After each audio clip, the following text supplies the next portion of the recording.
Spiky Bits. Next kit up is the Tyranid Warriors new multi-part box set, which basically took the old Warriors, the torsos, the heads, the tails, pretty much the legs, and re-rendered them into computer, to AutoCAD or whichever program they actually use, and then basically added in a kitchen sink of weapon options for you to actually use. They're very good looking, and there's actually options in here for the Tyranid Prime for you to use as well. And I'm pretty impressed with this kit. I'm not exactly sure how good these guys are in actual play yet, but I have to admit the kit is pretty nice, and it comes with a whole bunch of options, just kind of like the new Space Marine Tactical kit. So let's kind of take a closer look here real quick. Again, this is the brand new release of Tyranid Warriors. We haven't seen a new release for these guys in quite some time.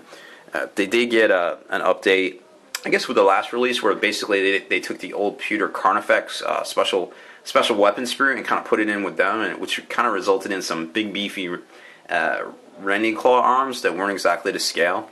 But the ones that come in here, obviously you can see them right here, are way more to scale and super cool looking. Then you got your scything talons, your flesh hooks. Like I said, these guys are the kitchen sink of equipment. More devourers. Then you got your spine fists. And I think that's pretty much it on this sprue. As you can kind of tell, these look probably eerily familiar to most Tyranid players. You've seen these before.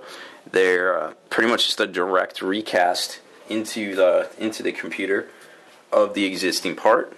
And here's the basically the torso sprue. Like I said, very familiar legs, very familiar heads. The difference kind of comes in with the shoulder plates, the additional shoulder plates, which it only comes with one set, because I guess technically you're supposed to use it for the Tyranid Prime. But, now you have a lash weapon bone sword, which it's pretty evident now that these were the actual Tyranids that were featured in the Escalation book that a lot of people spotted, squaring off against the Raven Guard. There's your bone swords. Alright, and then here's the basically alternate head and weapon sprue. More bone swords, venom cannon of course. More bone swords, flesh hooks. Here's your extended shoulder plates and your alternate heads, which this one right here, which normally you don't see in this kit. So pretty cool stuff. Oh, and a separate tail piece as well. Like I said, pretty cool stuff. Definitely an update to the Tyranid Warrior kit that was very much needed. And I really like the kit, so I think I definitely recommend it. Not sure how good it is game-wise yet, but we'll go from there. Hey guys, MBG here today with a look at the new plastic Tyranid Hive Guard Hive Tyrant kit. This is a very interesting kit. The Hive, I'm not sure about the Hive Guard, or the Tyrant Guard. They kind of look a little wonky. I'm not sure I'd assemble them the way they're recommended, but the Hive Guard here are pretty cool looking, and they definitely needed a plastic kit. They now have two weapon options. They've got the traditional Impaler cannon, which they cleaned up the rules quite a bit. And then you've got this new shot cannon, which is it's pretty decent. I'm not exactly sure which one I'm going to go with, but I've definitely been waiting on this kit for a very long time. Just the plastic heads themselves are pretty dope. Now this kit is very interesting because they come on the 50mm base, the new 50mm base, which a lot of people already spotted in some leaks a couple months ago. But I'm not really sure about the Tyrant Guard. As you can see here in the computer-aided design display here, I'm not sure about that. When I take a look at that, I'm just not feeling it. So I'm not sure how I would assemble my Tyrant Guard, but it definitely wouldn't be like that. This is a 3-sprue kit where actually only 2 of the 3 sprues are actually new. So they saved some money there making it. So we're just going to kind of look at 2 of them real quick. So here we go.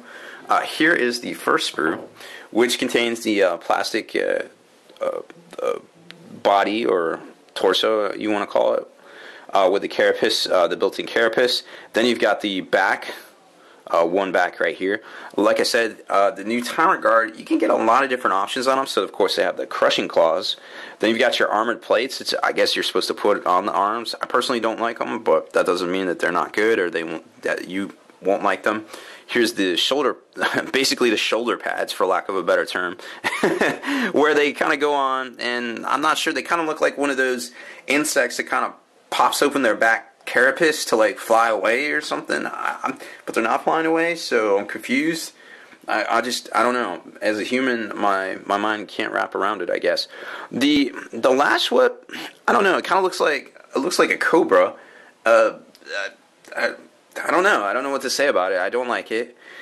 Then you've got this is the, I think this is the feeds. Yeah, this is the feeds to the shot cannon, which is the new weapon option for them. Then you've got the traditional impaler cannon, where you've got the symbiotic eye basically directing the shots there.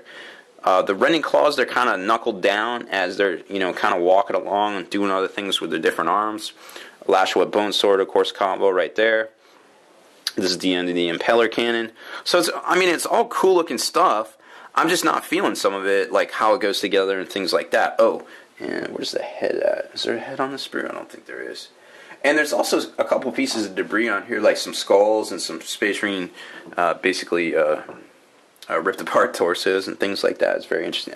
Here's one of the head pieces here, and I really like that. I think that's pretty cool. I think you could use it for your warriors, just kind of a different theme. It's very aliens looking, Ridley Scott and all that.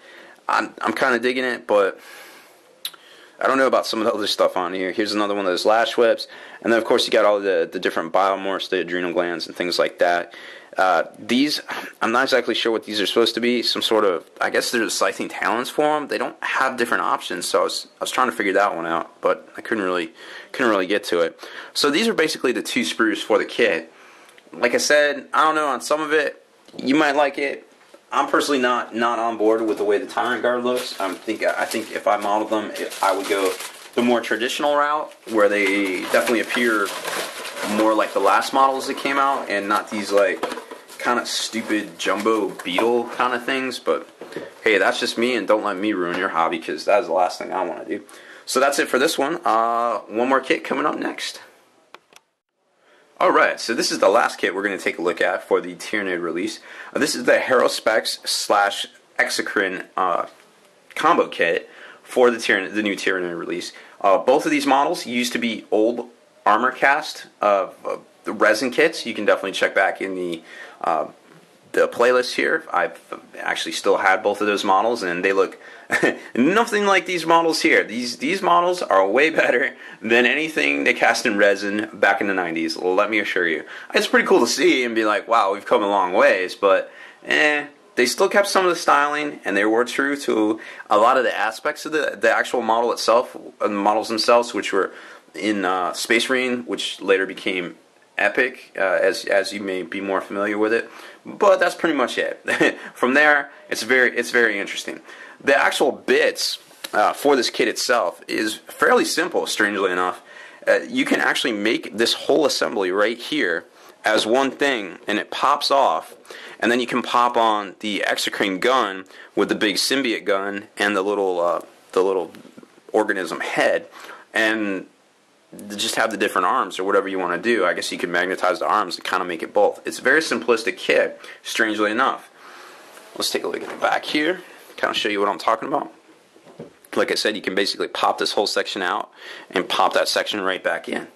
So it's pretty cool. I mean, it gives you variety, and I'm not exactly sure which one I would want to field more. Here's a better look at it, just to give you both of them kind of together right here. As you can see, you've got pretty much the same Carapace torso structure here. Then you've got the same arms, same stance. The only thing that's different is a different tail end. Then you've got different arms right here, which are, of course, easily interchangeable via magnets. And then you've got this whole assembly right here and this whole assembly right here, which just basically pop in and out. So pretty cool. More bang for your buck, I guess. It is on the traditional 120 millimeter oval base that was, I guess, introduced as a flying stand for the Valkyrie kit almost 5 years ago as well. It's a 2-sprue kit, which a lot of these bigger monster creature kits seem to be, which kind of takes a little bit of the oomph out of it when you open a box up to only find 2 sprues in there. But hey, what can you do? Here's the main torso assembly here. You've got your legs, which have a very interesting. These are the front legs here, which are 2-part. Have a very interesting assembly where you actually take this piece right here, which I guess is the claw hoof, and it locks in over these parts right here. It's crazy what you can do with computers these days, because I couldn't even imagine something like that way back in the day. I like the this little spore chimney things right here. They're kind of two parts, so when you glue them together, you're probably going to want to use plastic glue so you get a nice tight bond and you don't have that crack down the middle. Granted, you can do it with normal super glue, but I don't know if you'd want to, because it just seems like that's asking for trouble. Then you've got the different head parts here, which this is going to be the main head of your Haruspex, and then you've got the little organism head here, the two-part head for the Exocrine. Moving on to the next sprue, which gives you the overall Carapace. There's a Carapace for the kit. Your underscored, basically exoskeleton kind of thing. Then you've got the Exocrine gun itself, which is a two-part. You've got your little Exocrine arms right here with basically little scything talent things. This is like stretched webbing for actual part that goes into the maw to help secure it together in its assembly. These are your Haruspex arms, kind of crab, kind of marching forward, kind of look, I guess. Here's the big distending grabber apparatus thing, for lack of a better term. I haven't exactly figured out what that is yet. And then this piece right here is pretty easy to figure out. That's what everything assembles into and then locks into the actual Carapace torso area, which is actually right here. So, like I said, fairly simplistic kit, easily interchangeable. And I guess, like I said, it's kind of worth your money there, in my opinion. So I'm impressed with it. I'm going to get to work on these tonight. Hopefully have something together tomorrow to post up and show to everybody. And that's it for the reviews. This was the Exocrine Haruspex kit. So make sure you stay in the trenches. Subscribe to this YouTube channel. Check out the blog.spikybits.com. And make sure you listen to our weekly podcast, forgenarrative.com. Spiky Bits.